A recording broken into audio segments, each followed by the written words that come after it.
Chapitre 42. Jeudi 12 janvier 1990, au bureau des détectives. À leur retour quelques minutes plus tard, Bart est plus calme et détendu. « Allez, on finit les cassettes et on part d'ici.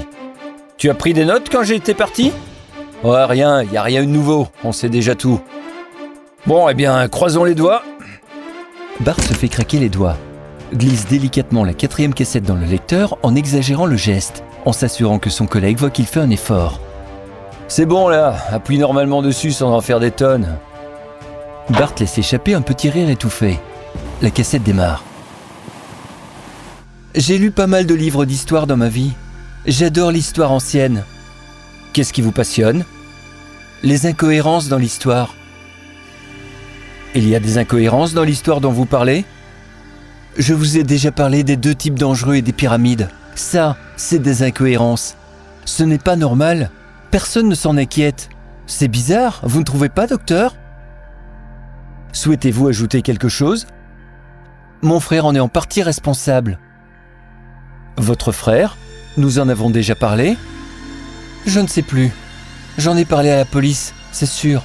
Mon frère s'appelle Matt. Bart et Andy se regardent en roulant de gros yeux. C'est qui lui ? Je sais pas, on parie qu'il porte un autre nom ? Chut, écoute. Matt est architecte. Il a voyagé avec une équipe de chercheurs à Teotihuacan, au Mexique. Et il a posé les bases de la plus grande cité sud-américaine. Le site Inca ? Non, pas tout à fait. C'était bien avant les Incas. Teotihuacan, ça veut dire la demeure des dieux, en nahuatl. Il a posé les bases des 3 pyramides. Les bases de 3 pyramides ? Pas tout seul, hein ? C'est lui qui a fait les plans. Il n'a pas posé une seule pierre. C'est un fainéant, mon frère, mais il est intelligent.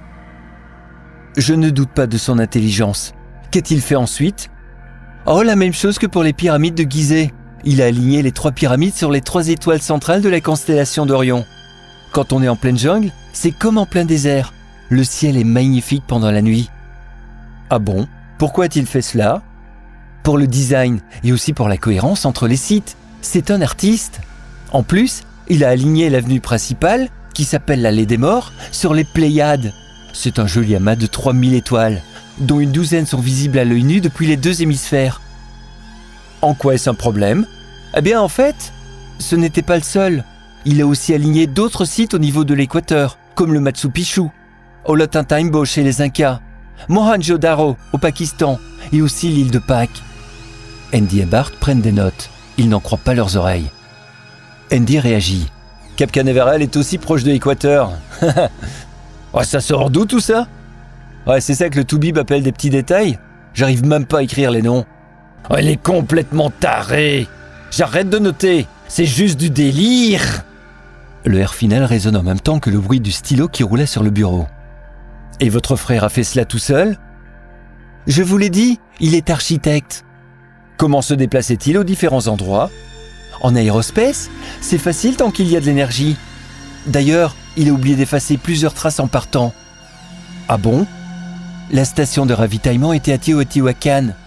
Matt m'a dit qu'il a oublié de se débarrasser du grand bassin de mercure liquide sous la grande pyramide du serpent à plumes. Du mercure liquide. Oui, un énorme réservoir de la taille d'un lac, mais en souterrain. Sous la pyramide ?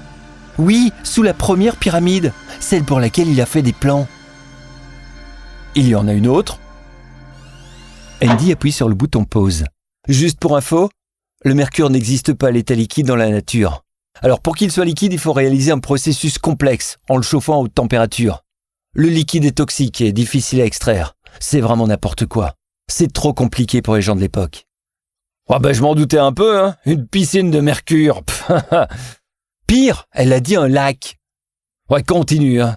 Bart hausse les épaules. Plus tard, quand les T1 sont retournés dans le passé, ils ont construit une autre pyramide au-dessus de la première. C'est comme ça que la pyramide est devenue aussi grande.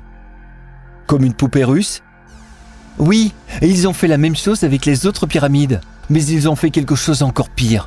Ils ont agrandi la cité pour en faire un site immense, avec un positionnement des bâtiments sur l'alignement de planètes du système solaire.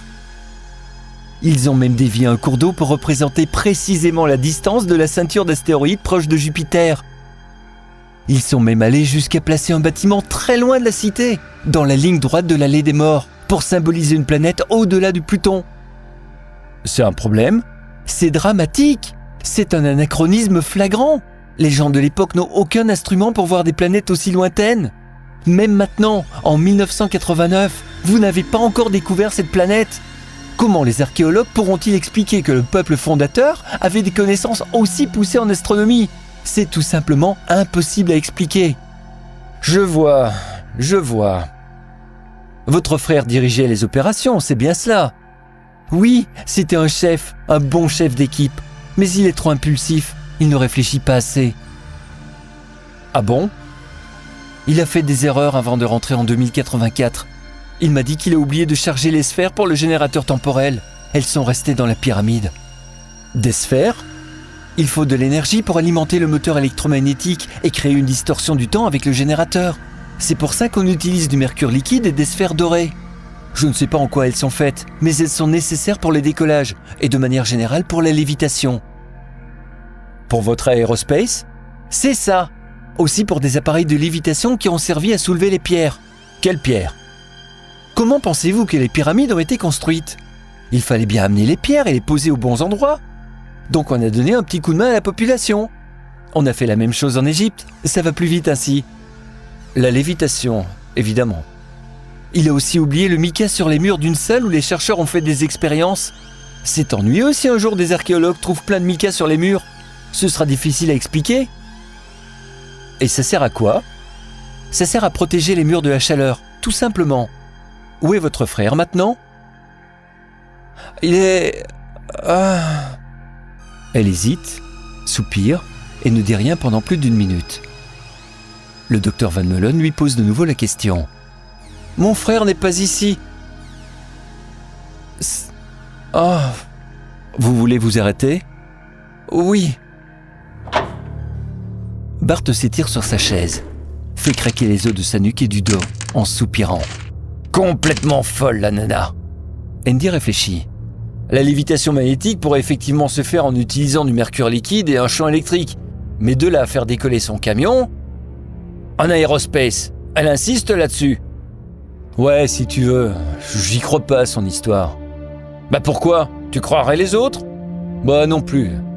On va bien se marrer si un jour on trouve une planète cachée derrière Pluton à la bonne distance par rapport à la pyramide.